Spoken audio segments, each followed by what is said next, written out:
Hi everyone, it is rainy and chilly here in New England, and today felt like a good day to sit down and record this video. This is a viewer request.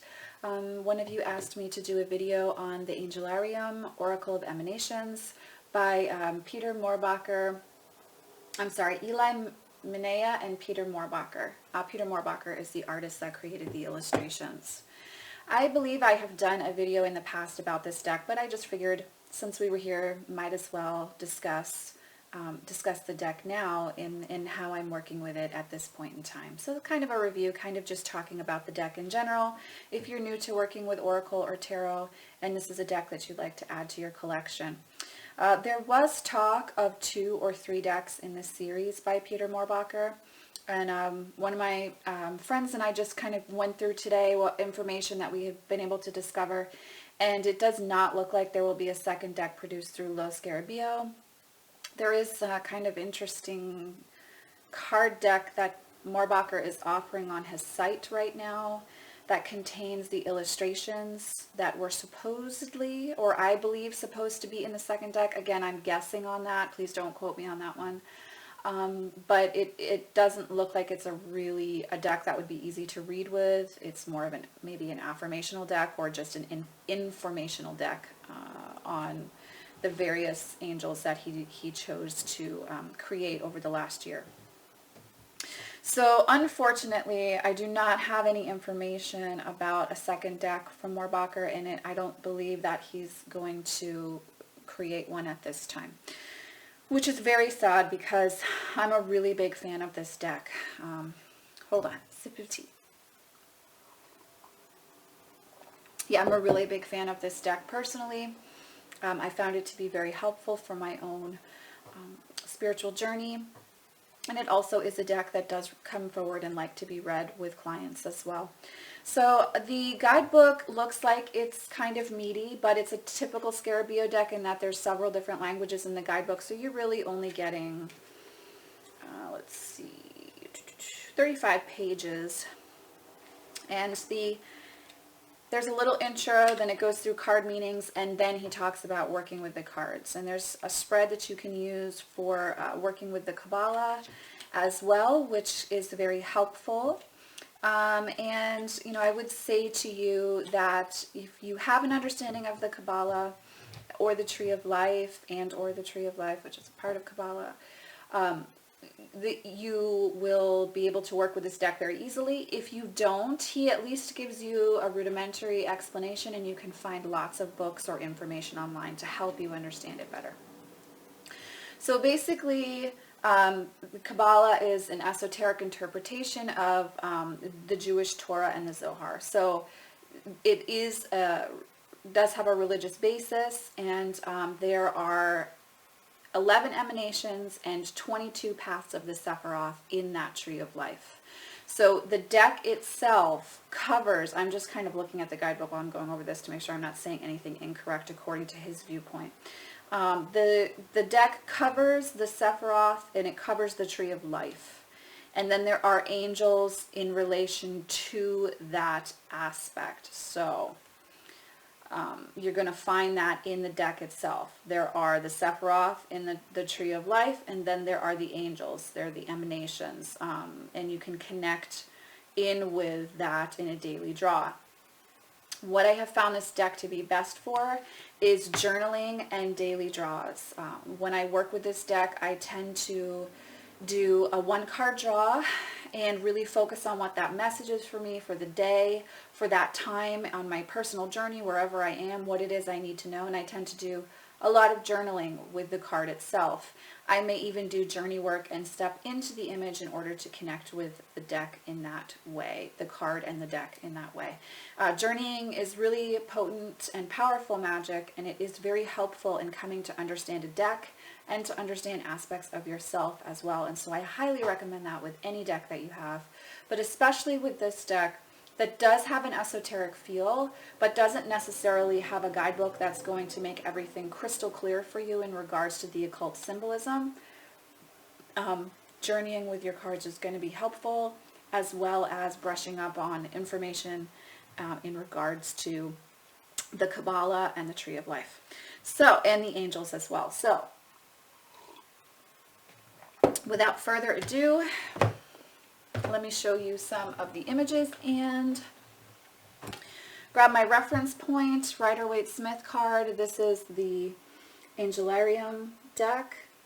This is horribly crooked. There we go. So you can see that this is Rider-Waite-Smith. This is the Angelarium. This is a larger card than traditional tarot, which is really nice for Oracle, but it's not as big as, say, a typical Blue Angel publishing card, which is this size. So it is, oops, there's the back. It is smaller than that. So if you have smaller hands, you won't be put off necessarily by this deck. The cardstock is typical Scarabeo cardstock, which leaves a lot to be desired, to be honest with you. But the artwork is absolutely stunning. Just dropped my glasses. So, and you can see here, this is an aspect of the Tree of Life here with Tiferet, which I'm probably horribly mispronouncing. So there's the keywords there to help you understand, and then here's an angel. This is Rump, the Angel of Time. But the card images are absolutely gorgeous. If you're a collector, you're probably going to want this deck just for the artwork aspect. But if you're also someone who enjoys esoteric and occult symbolism and wisdom on your spiritual path, this is also one that's giving you a different view, or not different, it's giving you more of things of that type of vein on your path as a reader. It's not just about, I want to make sure I say this right. It's not just like, oh, here's Archangel Michael.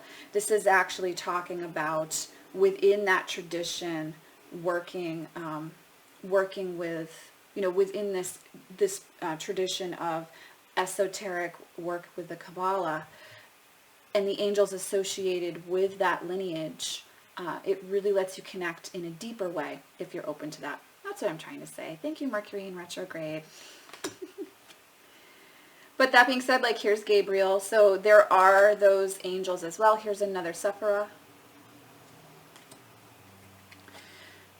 And the depictions are not typical traditional depictions, so they allow you to go to this really kind of imaginative, explorative state within. And again, this is where journeying can be really helpful because it allows you to sink your teeth into working with the deck and to sink your teeth into where you are on your journey and what the card is having to say to you about that. Would I use this for divination? Not really. This is much more about understanding the worlds, the realms within, and understanding yourself, and also your spiritual realm, the worlds that you are working with spiritually for yourself. So I wouldn't use this for divination. I just want to show you for a second. Once you get into your guidebook, you can see you get a couple little paragraphs there, a few keywords, and the information can be good for journal prompting. So, I wouldn't not access your guidebook, but I would definitely allow yourself to let your intuition have, take the lead, or take the steering wheel on this one. And allow your intuition and your imagination to kind of take you on a journey with the cards themselves. So there is a card spread included in the guidebook. I have not used the guidebook card spread because I don't really use card spreads. When I read intuitively. I don't throw a spread down. I just throw and I start reading the story in front of me. And when I'm doing personal work for myself, I do not draw 10 cards to understand where I am, even in shadow work. I work with a smaller number of cards so that I can stay focused and I can really get the meat out of the cards that are showing up for me. And I like to spend time with my spreads on my personal work. So if you're looking to kind of add more of that into your practice, then Angelarium, the Oracle of Emanations, is a great choice. It's a great addition to your collection. And I think it's one that you can get a lot of use out of. I will say, this is not a deck that's going to talk your ear off. Insofar as this is more like Tarot of Vampires or the Mary L Tarot, where it does require that you put some time and energy into it in order to build a relationship with it. If you never pick up this deck isn't going to ask you to pick it up. It's not going to yell to you from the corner of the room.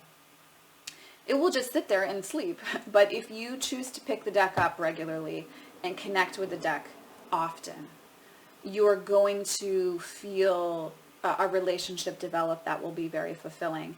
As I said, this is an essential in my collection, and I'm very happy to have it there. I do use it, and I use it primarily for myself and my spiritual journey, not so much for divination or card readings for others. Although on occasion I will pull it out for specific clients and read with it. Again, I believe one of you may have asked, like, how do I work with it? As I said, I encourage a daily draw and journaling off of your daily draw as you get to know the deck. I wouldn't necessarily throw down a 10-card spread with this right away. But if you feel called to, go ahead and embrace that and explore that and see how that works for you. But that's my opinion on the Angelarium deck. That's how I would encourage you to start working with it, much as I encourage you with every deck, to take your time, spend time with the deck, get to know the deck, start small, but make that work really count by making it intentional and by spending time with the cards themselves and the images themselves as well. I hope this is helpful to the viewer who requested this. I am sending you all so much love and many blessings. I will see you in the next video.